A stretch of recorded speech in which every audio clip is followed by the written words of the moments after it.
good. Yeah. So for the musical community in Morgantown, could you talk about that a little bit?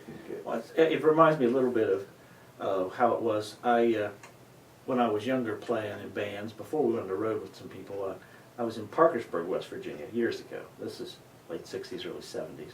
Back then, everybody had a band. Everybody, all the places had bands. And there was work. You could work, places where you work each night. And afterward, we'd end up at one of the all-night restaurants and get together, all the musicians, that wanted to come and eat, we'd all friends, we knew each other. And Morgantown's almost that way. If you're walking around downtown, you can stop in one place, see people you know, stop in another place, see people you know. And like tonight's Friday, they'll have movies down at the park on the waterfront. I've done that a few times, gone to Blue Moose, stop and talk to some musician friends, or they might be playing, go to the Black Bear, then walk down to see the movie, and there'll be people I know down there, done with they're done eating and they're down there. It's just kind of a nice thing. You see people you know all over, and you see the musicians all over, and they come around. And then they do support you. They come out and they're very supportive of you.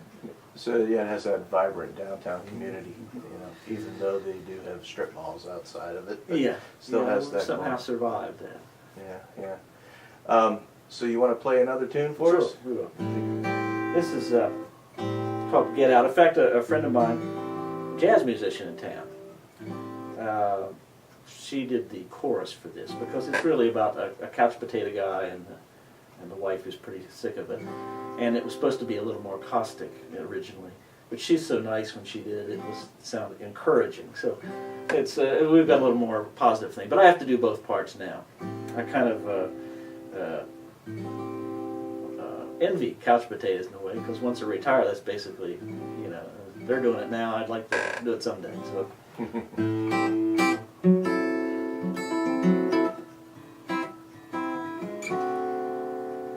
I get up and I think about breakfast, wondering when it was that I had last.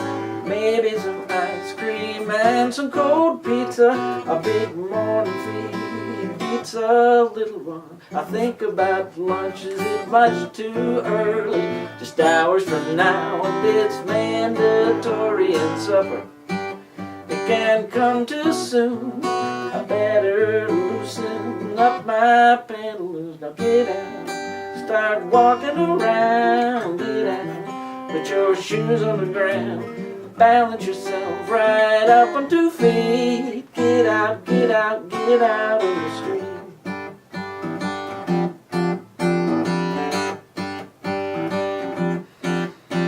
I turn on the TV, I'm still in my stocking feet. I settle in and find a comfy seat. Now here on display, exponential decay. There's nothing else to do here.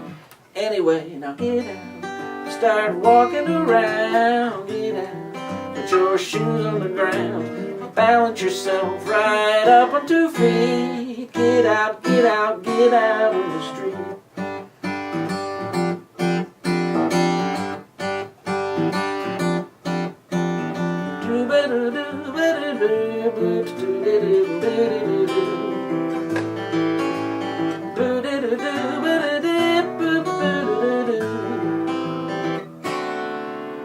Get out, start walking around. Get out, put your shoes on the ground, balance yourself right up on 2 feet. Get out, get out, get out on the street.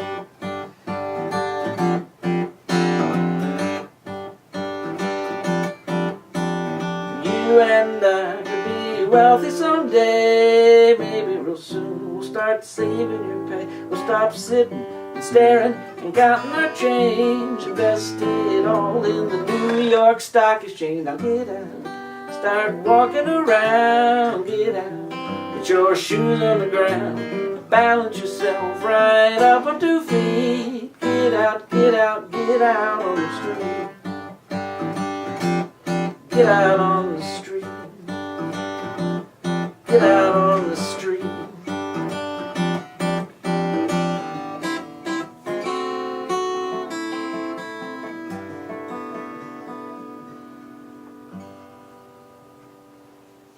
So that's couch potato song? Yeah, that's my couch potato song. Yeah.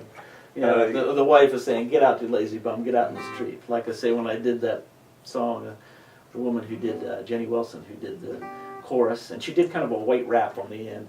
It was so nice and encouraging, like, yeah, you really should go out and get out sometime instead of let it get up, you lazy bum. But it worked out pretty good. Turn off the TV and Yeah, do something. Chip's laughing over here, man on the boards. I think that could be called the college dorm song too. Well, this is probably the crowning achievement of my songwriting, in that I was able to get exponential decay in as a lyric, and that's one of the things I'm most proud of any song I have.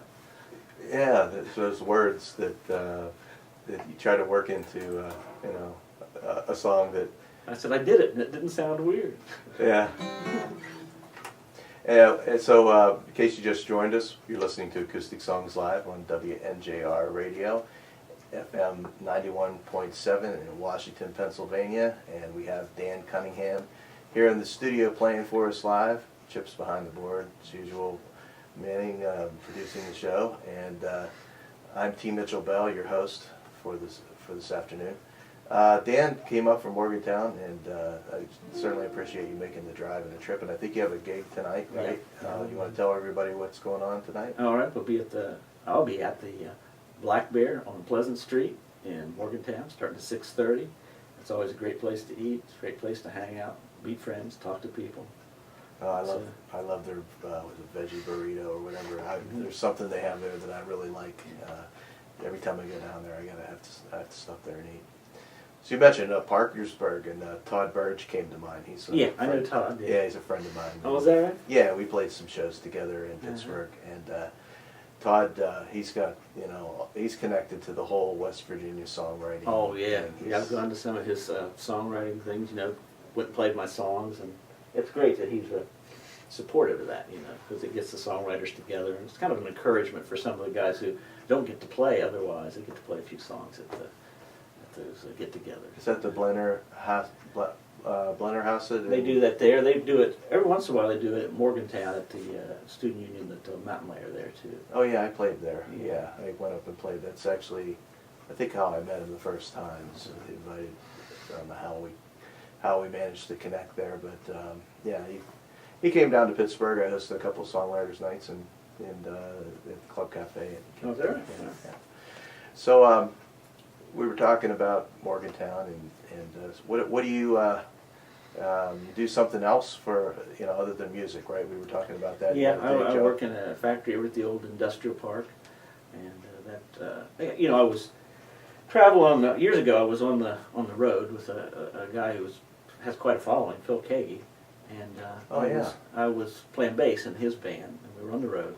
And anyway, I was going to get married, and then kids followed, and I saw the very unsteady life of the traveling musician, and I kind of shut that down at that point, you know.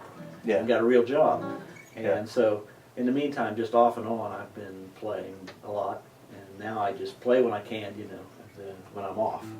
And someday that will, I'm getting to be an old guy now. Someday I'll retire and I'll just play. You know. Yeah. Right now I can't do that. So the changes that have happened in the music industry, you got a couple CDs that you put out, and you produce those, or put Yeah, them out they're kind of own? they'd be on probably your do-it-yourself thing as far as recording. You record them at home. But the magic, you know, that comes through the mastering and those kind of things, I take it to a professional, and we take the tracks and mix them and master them, because while I could get something that sounded good at home, I don't think I could get something that sounded great at home, you know. So you recorded it in Morgantown? Yeah, right at my house. I've done 4, and you know, they're not big deals. The first one was just instrumental, very mellow. It's kind of like home movie instrumental. The second one was kind of artsy, and then I kind of started doing more of what I do live with the last couple. You know. Cool.